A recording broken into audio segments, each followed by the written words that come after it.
Magandang araw mga ka-auto. Mayroon tayong gagawin ngayon na mag-i-install ulit tayo ng distributor. Kaya lang, ang gagawin natin ngayon, distributor ito ng Daihatsu EF engine. So, high-jet Daihatsu. So, mayroon kasi akong napansin dito sa nag-comment ng dati kong video na i-install din tayo ng distributor. So, si Mr. Basahin ko muna yung comment niya. Si Mr. Carl from Ghana. So ibang bansa to. So ang sabi kasi niya dito, English yung pagkasabi niya. Babasahin ko na lang. Great work. I'm from Ghana and a lot of people use miniTruck. However, getting a knowledgeable expert like you is hard. Can I use the same method for Daihatsu high-jet miniTruck 1998 model? Many thanks. Thank you. So, hi to you, Mr. Carl. So, timing naman. So, eksakto. Meron tayo ngayong inaayos na high-jet Daihatsu miniTruck. So, yan o. High-jet Daihatsu miniTruck. So, perfect timing sa comment mo. So, gagawin natin kung paano tayo mag-install ng distributor ng high-jet Daihatsu FE engine. So, I hope this car is the same as what you have in your place right now. So, thank you to you for reaching out my channel. So, this is what we're gonna do about installing and distributor of a Daihatsu EF miniTruck high-jet engine. So ngayon gagawin kong English yung pagkasabi ko dito, kahit magkadugo-dugo yung ilong ko dito. Gagawin kong English kasi nga taga ibang bansa tong nag-reach out sa atin, taga ibang bansa tong nag-request. Hindi naman siya nag-request, parang nagtatanong lang kung pwede ba. So gusto ko lang ipaalam. So I want you to know, Mr. Carl, that Daihatsu engine is not the same firing order from Suzuki, because Suzuki is 132 and the Daihatsu engine is 123. Just take note that the firing order of Daihatsu FE engine miniTruck is 123 and the F6E engine is 132. So if you try to look at this, this is the distributor, and then this is the number 1, and then 2, and then 3. So if you notice, 1, 2, 3 is a counter clockwise direction because the engine is clockwise. So it means the rotations of the distributor was counterclockwise because it is mounted at the back of the cylinder head and driven by the camshaft directly through a slot. So first, of course, we will look at the engine pulley.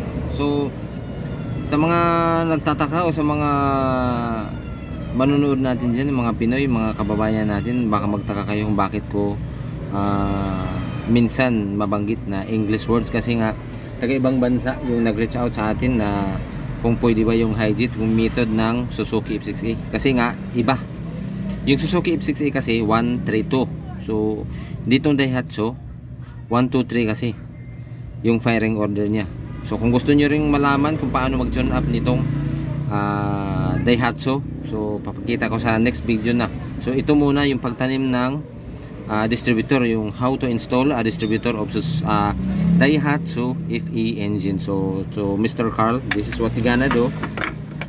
First, you will turn the engine pulley into its exact timing mark position. So if we try to look, yan, just make sure that if we turn the pulley into an exact timing mark position, there is a pressure on it. But if you turn clockwise and there is no pressure on it, so that is not the real tap. So make sure that there is a pressure on it if we turn the pulley into an exact timing mark position. So sa mga kababayan ko, yung ibig ko pong sabihin, so kung pag-ikot natin ng pulyan ay walang bigat o hindi siya parang magaan lang, so hindi yan. Pareho lang ng pagtanim natin sa F6A na walang pressure, so hindi yan ang eksaktong timing. Kailangan ikotin natin na medyo mabigat. So yun na yung timing mark position, sakto na yung top nya. So this is the timing mark reaching to its position. So we will mark it.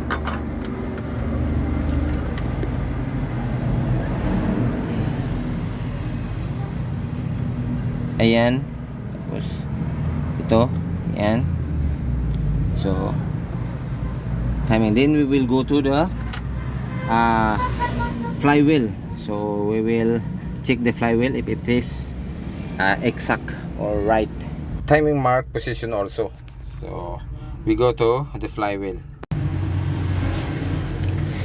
So this is the flywheel. So the flywheel is in 0 degrees.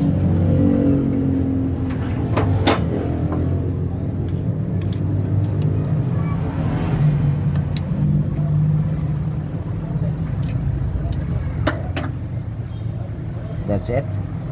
The flywheel is in 0 degrees point. There is a point in it, and there is a 10 degrees, the same as the Suzuki.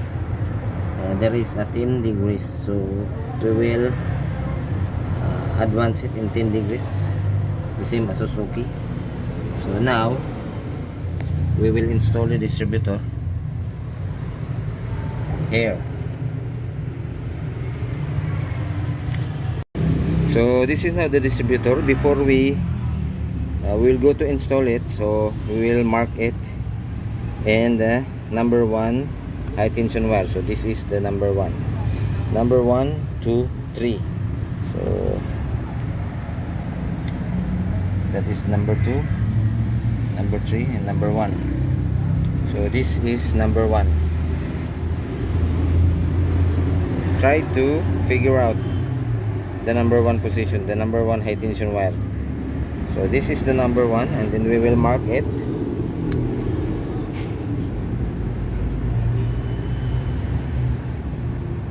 One, and in this casing 1. So this is number 1.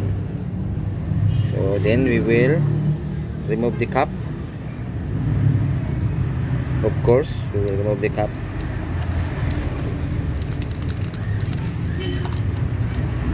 If we install the distributor to the cylinder head to its position, you don't have to worry about making mistake, because it can be mistaken by like this, because this is lat type or a plunge type. So this is it. Try to look at, and then we will install it. So sa mga kababayan ko, sa mga soki din natin na manonood na dito sa atin sa Pinas, mga kababayan natin, so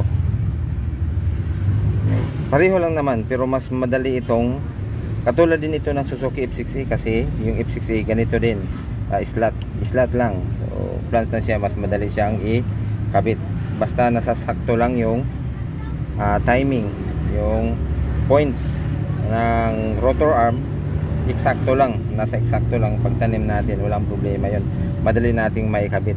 So ang kaibahan lang pag sa Suzuki F6A na scrum yung rear engine, yung direction ganun pa rin, counterclockwise, kaya lang 1, 3, 2. Pero ito Daihatsu kasi to 1, 2, 3. So yan yung tandaan nyo. So we will now installing it. So Mr. Carl, just watch. We will now install the distributor assembly. Just try to look, it's more space on the lower side than the upper side.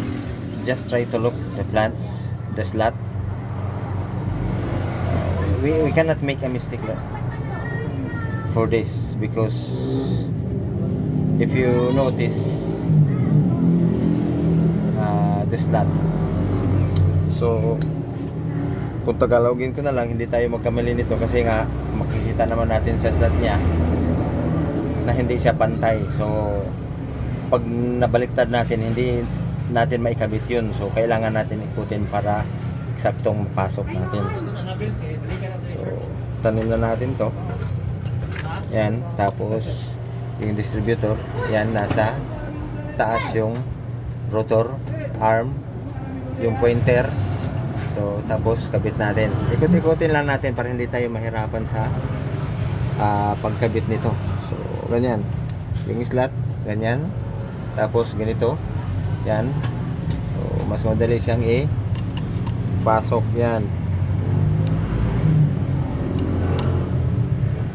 Yan.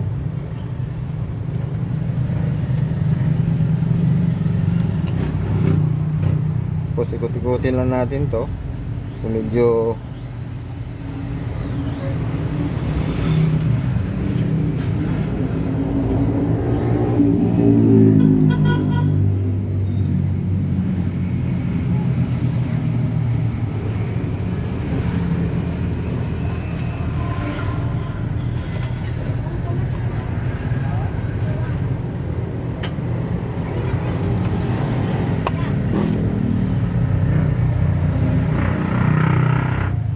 yan.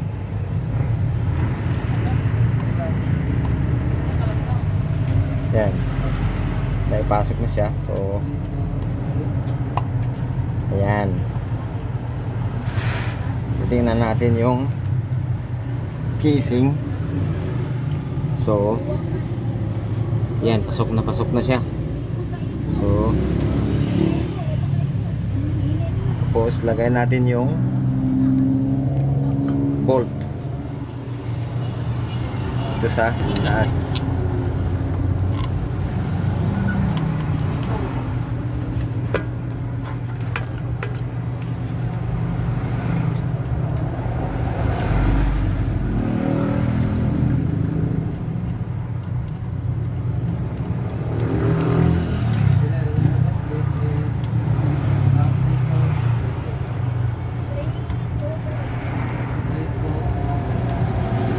Just make sure that the bolt is not tightened already, and then so if we go for 10 degrees advance, so we will remove this distributor rotor arm. We will remove this distributor rotor arm carefully, and then just try to look. The magnet there, the magnet is at the center. Just try to look.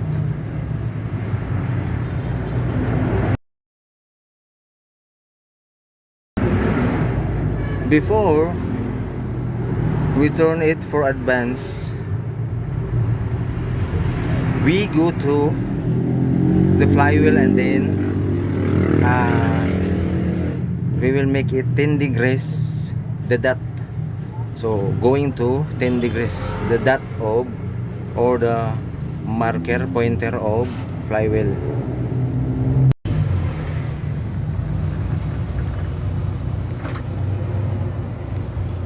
So here we are in the flywheel side. So we will now turn the flywheel into a 10 degrees marker.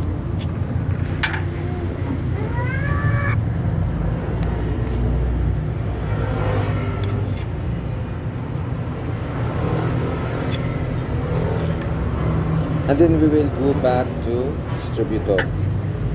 Now that we turn the flywheel into 10 degrees position, and then we will readjust the distributor pointer, the magnet. Just try to lock,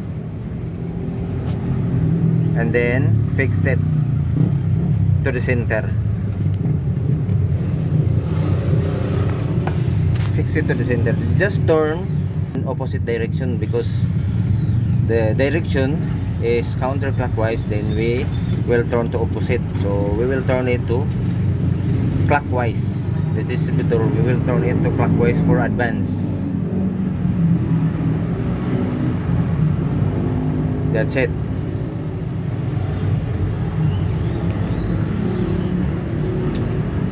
You see that? That's it. That's the center of the magnet.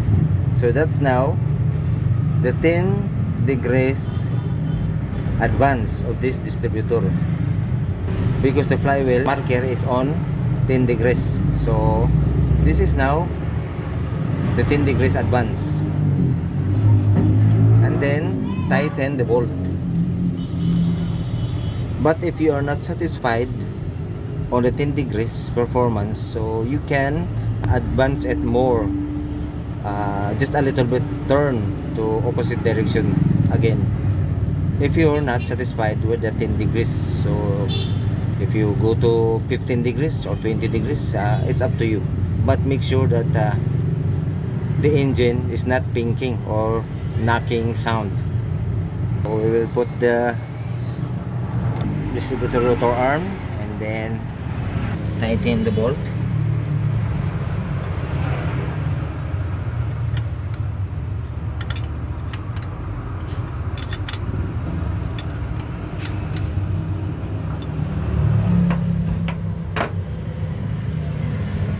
So we are now already tightened the bolt.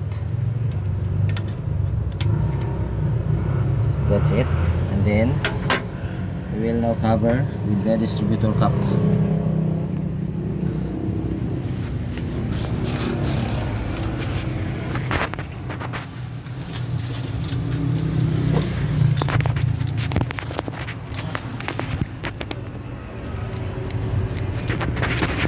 So this is the distributor cup.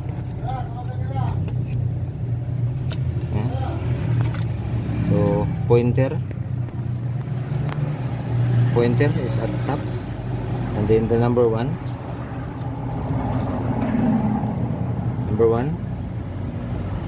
that's the marker, white ink, then the pointer. So that's it, and then the screw.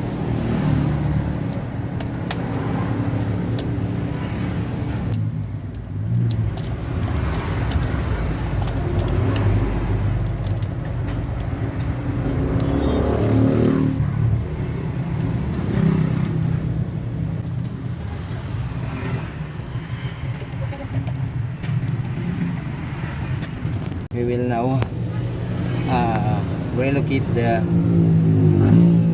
high tension wires to its position. So this is number one, and then go to spark plug number one here. Then this is number two. 1, 2, 3. So number two.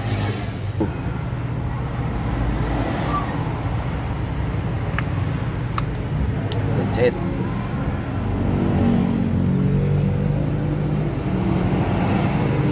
And then number 3, the lower part, number 3. This is number 3. Number 3. So spark plug number 3. That's it. And then lock. So we will now try to start the engine, then try to figure it out if this 10 degrees is a good performance. So, and the center is from the coil. So this is the coil.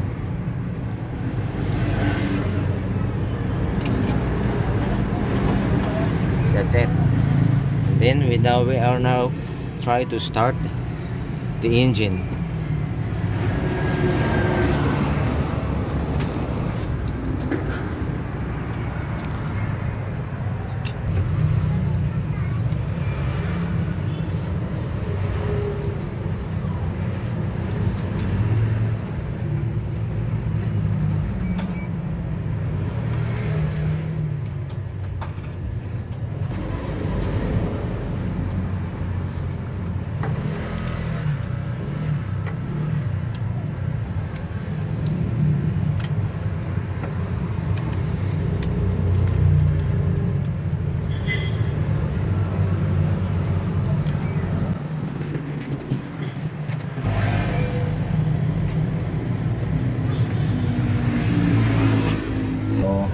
crispy.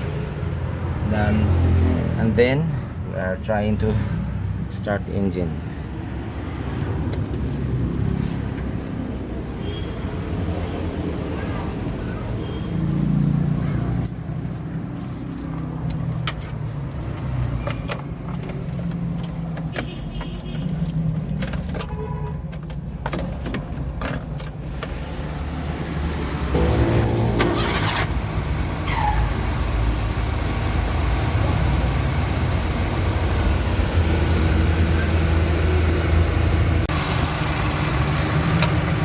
This is it.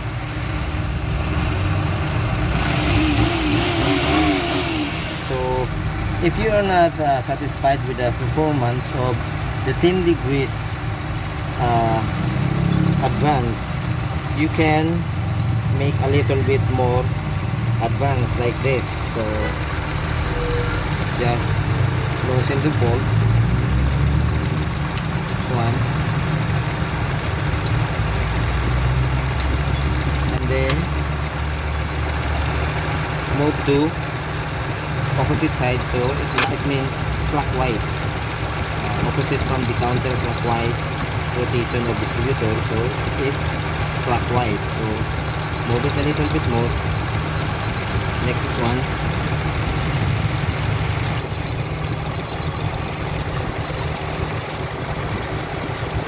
Do you see it?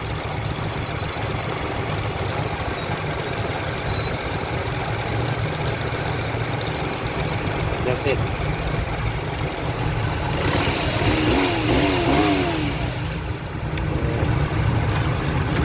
Just make sure that there is no pinking sound, like clack, clack, clack, clack, clack, clack, clack, like that. If there's no sound, so it's okay. So you can advance it a little more like that,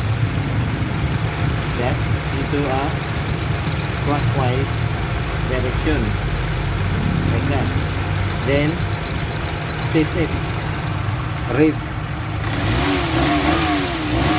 If it is okay, that's it. And then tighten. Just tighten the bolt.